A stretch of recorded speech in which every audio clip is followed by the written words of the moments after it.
What is good, guys? Mount Kid here. Hello to my patrons, as well as hello to YouTube. As you know, it is time for another exclusive Patreon Q&A, but I will allow my members of my pack on YouTube to see it as well. And today, guys, I had posted a poll on my Patreon post about a couple of weeks ago, and I basically said it's time for another Patreon Q&A. So guys, leave your questions down below, and I'll answer them. And here I am. So we had a good amount of people leave questions. That's cool. Thank you very much to all the people. I will shout you guys out. But more importantly, let's get started. You know, let's. So we're gonna start with Darius Brown III, and his first question is, what's your full opinion on the WB Discovery merger? My full opinion on it. I don't like it. I thought it would have meant typically more in tunes of just everything from streamings to movie content to just the whole 9 yards. And what we're seeing now is a dissection of everything from movies to TV series to this to that, and it's just weird, and there's no real explanation for it outside of just they're idiots. Period. Your next question, Darius, is after the announcement of Marvel Phase 5 and 6, what do you feel?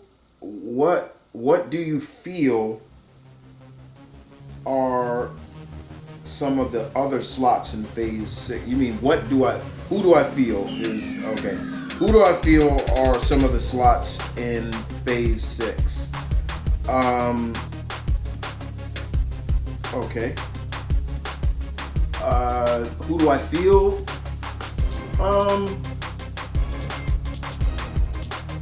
I have a strong feeling that Nova is up in Phase 6. Nova,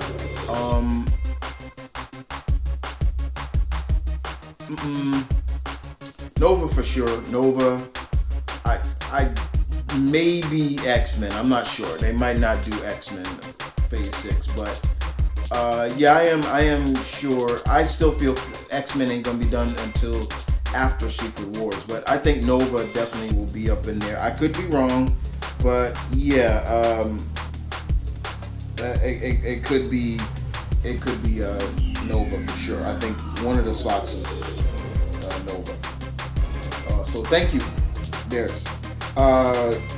Do you think we'll ever see a new Spawn movie or show?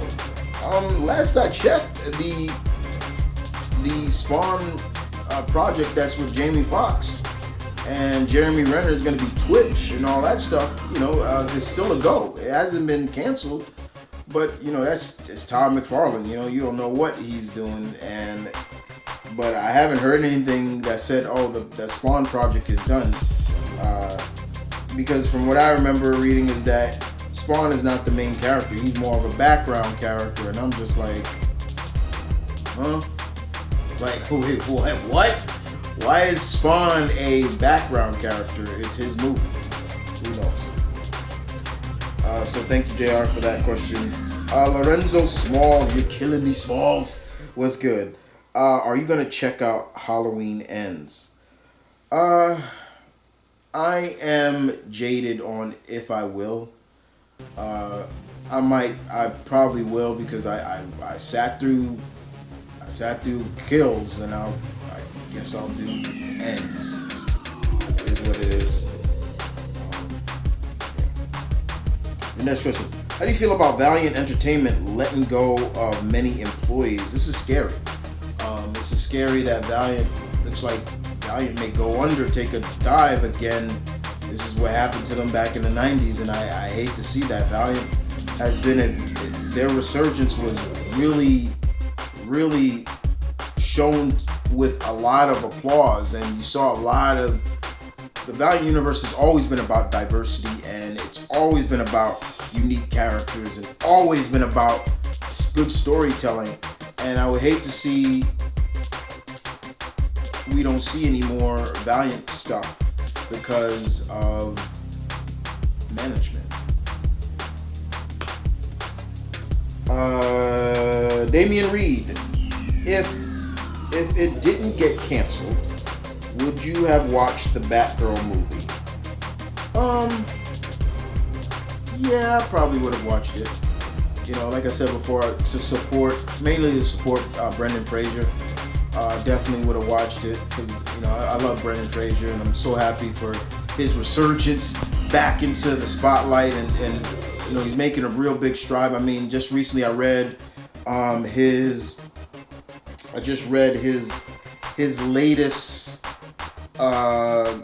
latest movie, Whale. People gave him a 6-minute standing ovation, and he broke down and cried. And I'm just like, I've been hearing this a lot, that people, when he goes to conventions and people talk about it, and he cries, and it just shows that people do love him and stuff like that. And I was at MegaCon this year. He was there. I didn't get to see him, but I talked to somebody who did see him, and they said, yeah, he cried. And I'm just like, that's great. That's great. So yeah, I would have watched it. Your next question: are you playing the newest Saints Row game, and how do you like it? I am playing the Saints Row game, the new Saints Row. Basically, it's a reboot. I am playing it. I don't mind it too much.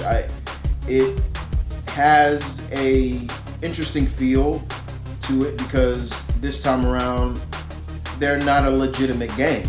They all, I can't spoil too much, but the boss, you know, had a regular 9-to-5 job and then lost that job, and then felt like, you know, the rest of the characters' roommates, who are members of the other gangs in the town that they're from, you know, they should make their own. Right now, I'm just getting up to when they become the Saints, when they get to church and everything like that.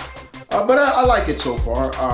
It's interesting that it's taking place in a fictional southwestern town. It's got a little bit of an Arizona feel to it, which is fine.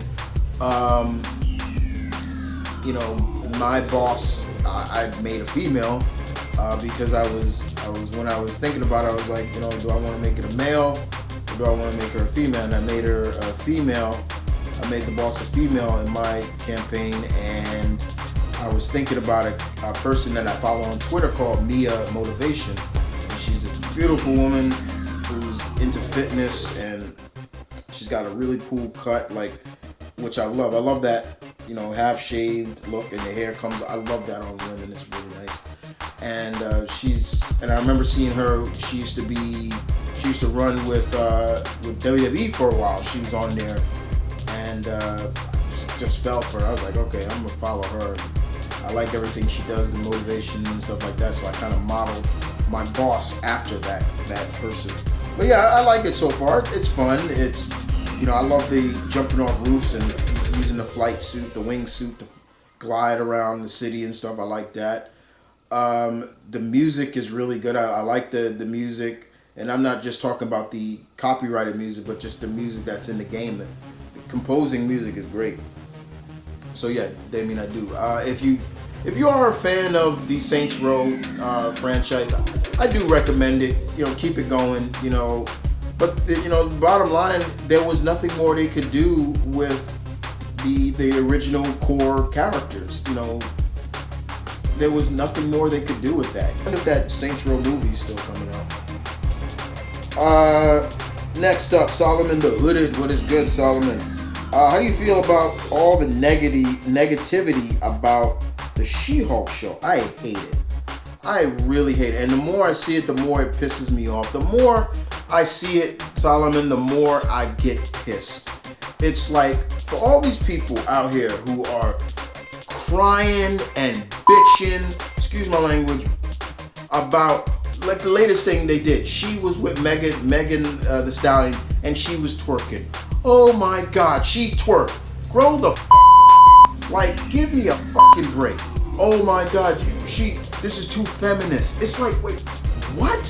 What are you talking about? Oh my God, she's copying Deadpool. No, you assholes.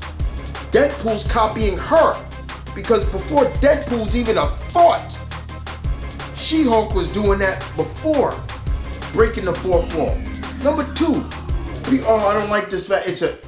Why is it a comedy? It was said from day one that it was going to be a comedy series. And if you ever read, and this is where I always gotta really find that balance between a lot of this probably coming from non-comic book readers or not. But the point is, if you read the books, if you read the original She-Hulk run, Don Burns comic, it was blended. And every She-Hulk series that came out after that was a mixture. Stop bitching about something that you have no control over. Stop bitching about something that just is not. If you don't like it, fine. But stop bitching and complaining and trying to get other people who like the show on your side, because it's not going to happen. And I will get into it with anybody. Every time I see something, I'm like, oh, would you shut up? Shut up. You don't like it, fine. But this bullshit about it's too feminine, it's too this, it's too that. Jen Walters has always been completely different from her cousin. Completely different. But I guarantee you, once Daredevil come in, y'all gonna be, oh, that shit was hot. I swear, I know they're gonna do it. It just pisses me off. It's so stupid. It's ridiculous. Grow up. Grow up. Because I love the show. The show is great. And I think Tatiana is doing a great job as Jen. I didn't mind the whole twerking and things like that. And from what I read, that scene was actually not in the original script. That was added because Tatiana is a huge fan of Megan Thee Stallion, and they got her for a moment to shoot something, so they did it. Dude, give me a fucking break. Grow up. Your next question. Do you feel the MCU is becoming the MCU? Oh my God, what is this? No, I don't. No, I don't. I don't feel that it's becoming the MCU. The reason why I asked is because I saw an article that said this, and it pissed me off. You know what? Yeah, it's pissing me off too. This is coming from assholes who are still stuck in the barbaric times where they can't see strong female characters leading and don't need a knight in shining armor to back them up or a love interest per se to be their protector. Grow up. Once again, I'll say it again. Grow up. Get out of here with that. Next question. Buffalo Wild Wings or Wingstop? I'm gonna go B-dubs. I like Wingstop, but not as much as B-dubs. I think B-dubs has in terms of wings, B-dubs has a better variety of flavors that Wingstop does not have. I know Wingstop just brought out their chicken sandwich. I may try that someday if I'm in the mood, but I will say this, I do love Wingstop's fries. I do love their fries. I'm not gonna lie, but I don't hate Wingstop, but it's B-dubs. Sorry, Rick Ross. I'm sorry, bro. Number 2. If a friend came to our neck of the woods, New York. Yeah, for everybody who doesn't know, Solomon is from Brooklyn. To visit, where are you taking them? Well, if we go into the city,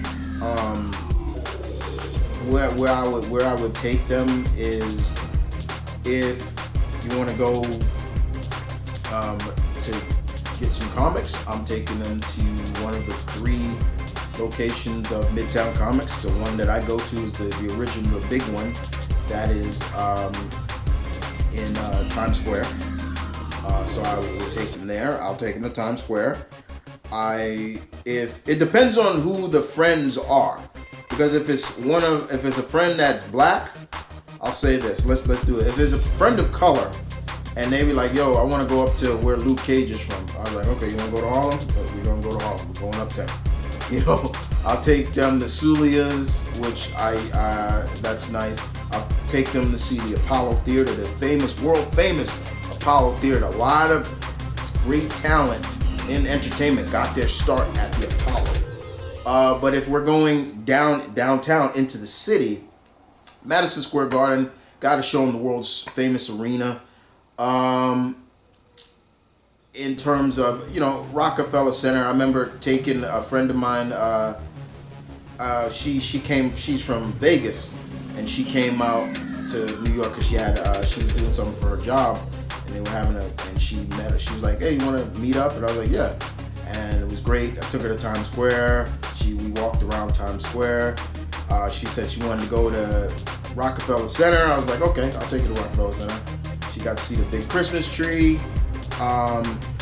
She was like, can we go to Chinatown? I was like, yeah, it's a little too late to be going to Chinatown.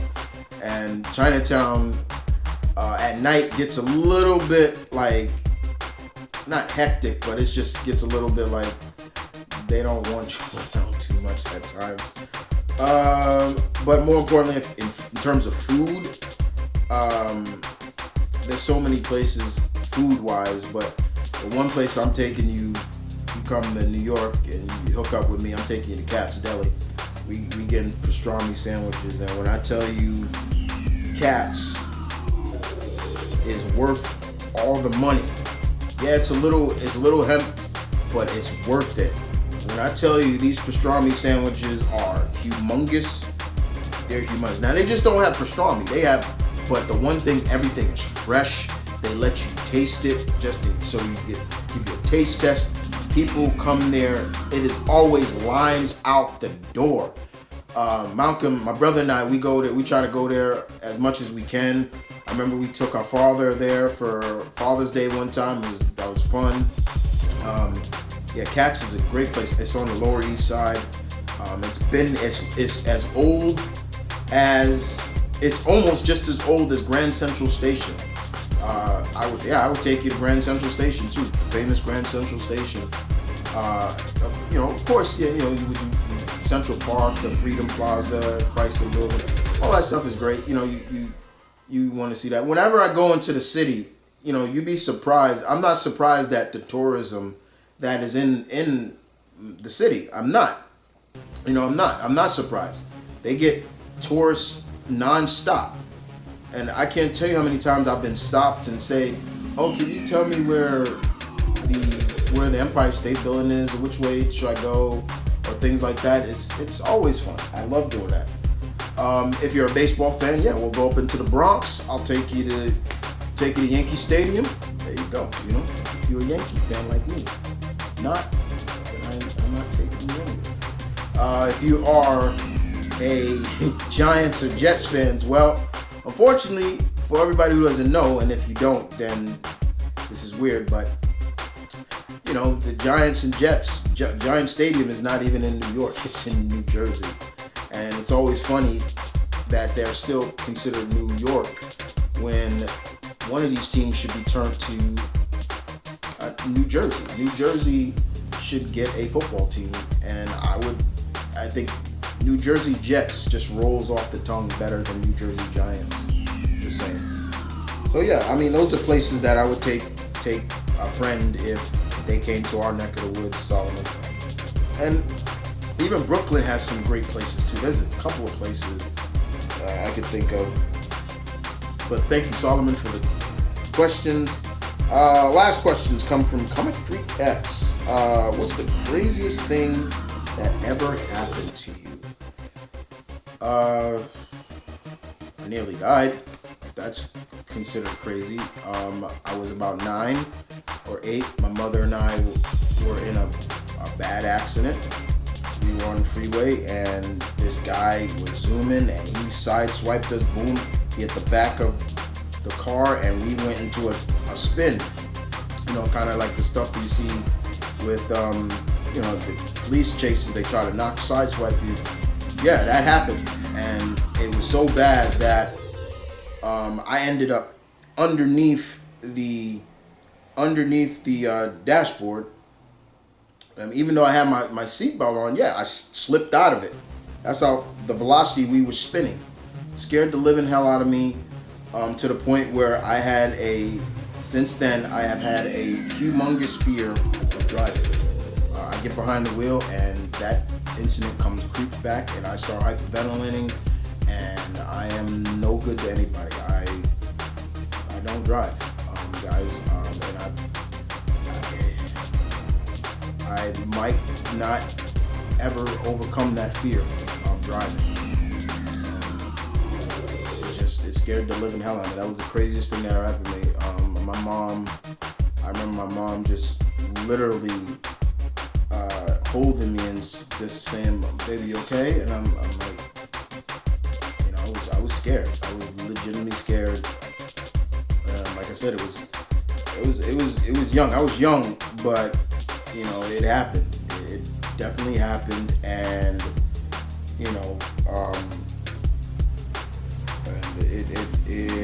it really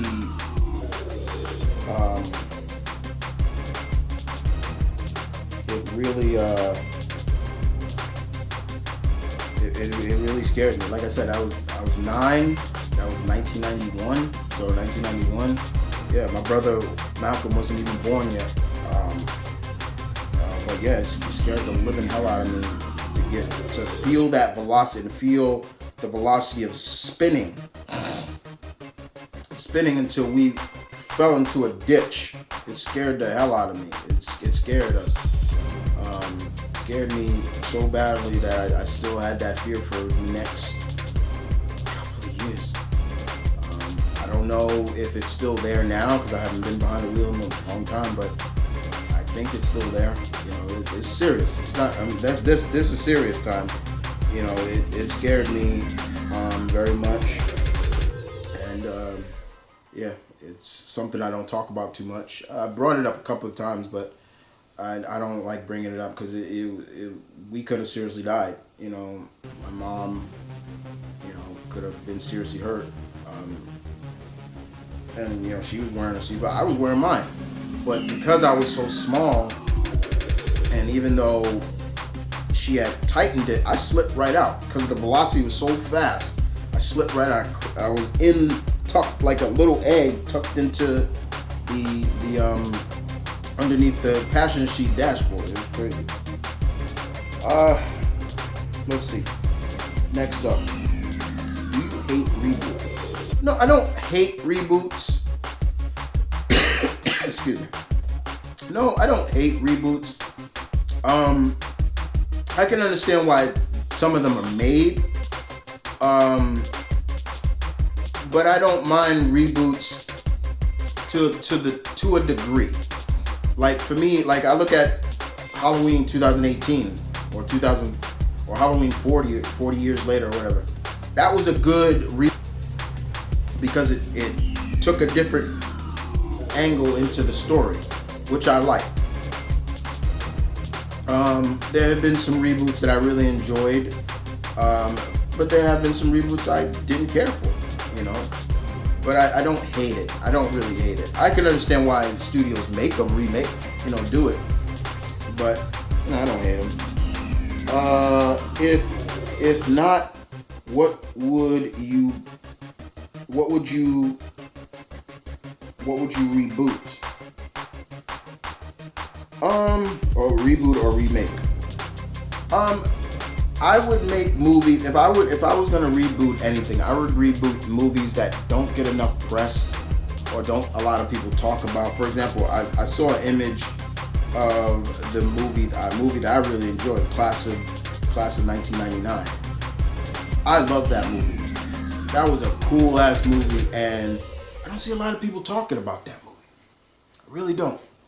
And I would love to see.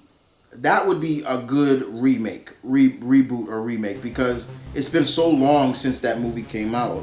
Let me make sure. When did that movie come out? I want to make sure.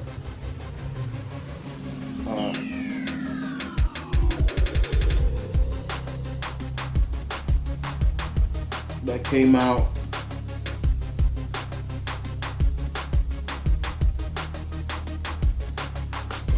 It came out in, when did it come out? It came out 1990. Look at that. And it's a direct follow-up to Mark L. Lester's class of 1984. I really enjoyed that movie. I really did, and it was fun, and I wouldn't mind something like that. Another movie I would, but I doubt they would. I doubt they would do it. Another movie I don't think they would do, I would love to see get remade, in a sense, because it came out so long ago. It's an 80s slasher. It's called Bloody Birthday, and Bloody Birthday was about these group of kids, these 3 kids who were born on the same day during an eclipse, and they were killers. They literally killed people. One of them, would walk. It was crazy. Billy Jane was in it. He's a child actor from the 80s. But it was a really low budget movie. But I would love to see something like Blumhouse do that. The only thing is, I'm not sure if it could be done today without some kind of like, oh my God, these kids are strangling people and hanging people and shooting people in the face. This was a really bloody movie. But yeah, I could see Bloody Birthday being remade. That'd be kind of interesting. I actually talked about that. Like, yeah, I wouldn't mind seeing that remade. It came out in 1981, so I wasn't even born. By the time I saw it, I was about 7. So yeah, and these were psychopathic kids. These kids, there were 3 of them, 2 boys, one and 1 girl, and they would just go around killing people if they felt threatened. There was even one time, she killed her sister. She would have 2 of the boys come over and watch her sister undress, played by comedian Julie Brown. I remember her. And she's dancing and nearly topless, and then they're paying her money just to watch her sister. And after she found out, she killed her father. She set her father up to get killed. They had like a list of people they wanted to kill. They killed their teacher. They killed so many people, and nobody really acknowledged it until later on. The babysitter kind of started suspecting something was wrong. It was crazy. Like, it was a crazy movie, but I could see like Blumhouse doing something, maybe remaking that. Because like we said, we seen Orphan, but she was supposed to be an adult. But yeah, I'm just saying. I read your post on Facebook about Call of Duty. Thanks for saying that. I love Call of Duty, by the way, but people who say Street Fighter or Mortal Kombat or Resident Evil need to stop, just shaking my head. When I posted that, I wasn't trying to hurt anybody's feelings about Call of Duty. I like Call of Duty too, but I'm tired of hearing fellow gamers talk about, they need to stop making Mortal Kombat, or stop making Street Fighters, stop making Resident Evils, or stop making these. And I'm just like, okay, so should Nintendo stop making Mario games? Should they stop making Legend of Zelda games? If you do, Nintendo, I will fuck your shit up. Not even joking about that. I apologize. But no, should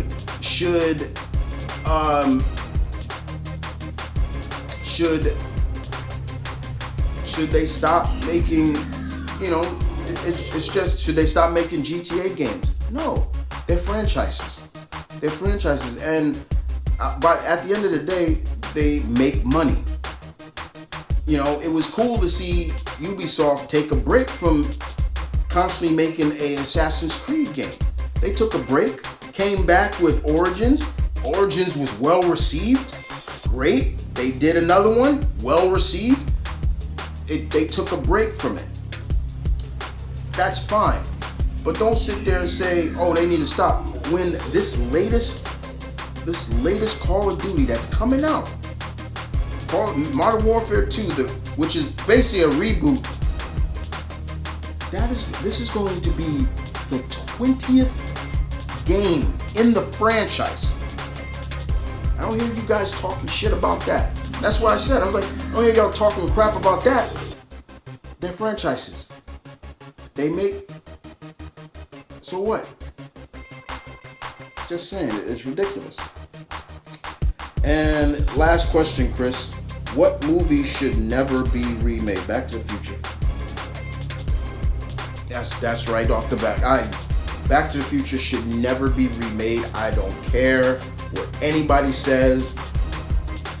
Back to the Future should never be remade. Ever. Because nobody is going to have that kind of chemistry that we saw the great Michael J. Fox and Christopher Lloyd. Nobody's going to count. I seen where they mixed Tom Holland as Marty and Robert Downey Jr. as Doc. It wouldn't work. There was a reason why Christopher Lloyd, I'm glad he took that role, because in the beginning, he didn't take it. He threw the script in the trash. Then he came back to it.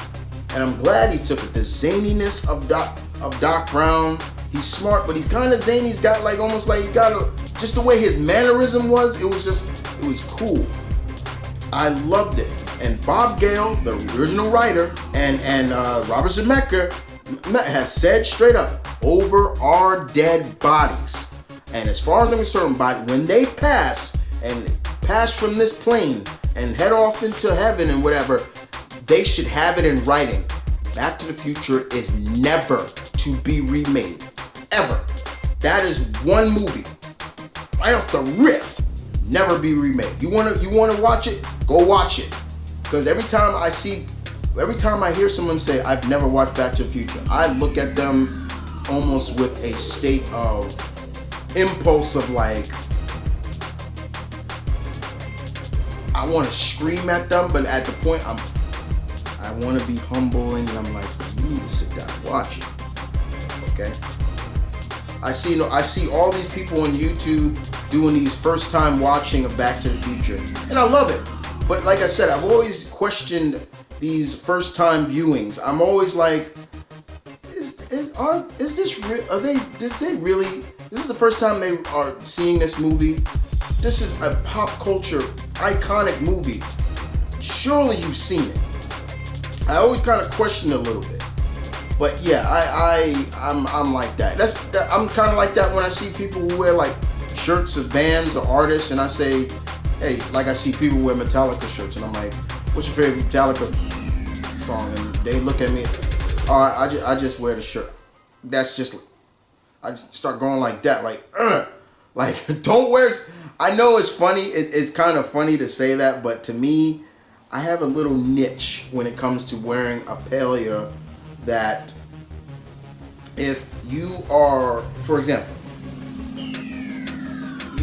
you wearing Michael Jackson t-shirts and everything, or Prince t-shirt, and you're not a fan of them, you don't like their music, take that off. Take it off. You know, I'm really serious about that. I just don't like that. I don't like that. It's just really hard. But yes, there it is. Back to the Future. Now, that is it for all the questions. As you can see, yeah, I was answering questions. I wasn't joking. This was fun as always. I do like doing the Patreon exclusive Q&As to see what my Patreon members or my Uber Pack members are gonna ask me. I really enjoy that. But in the meantime, guys, I hope you guys enjoyed this. I had a lot of fun as always. This is my brother Kid saying peace, one love, stay tuned, keep it real. And if you want to be a part of the Patreon, yeah, link in the description down below. You can go join, check it out for yourself. But in the meantime, deuces.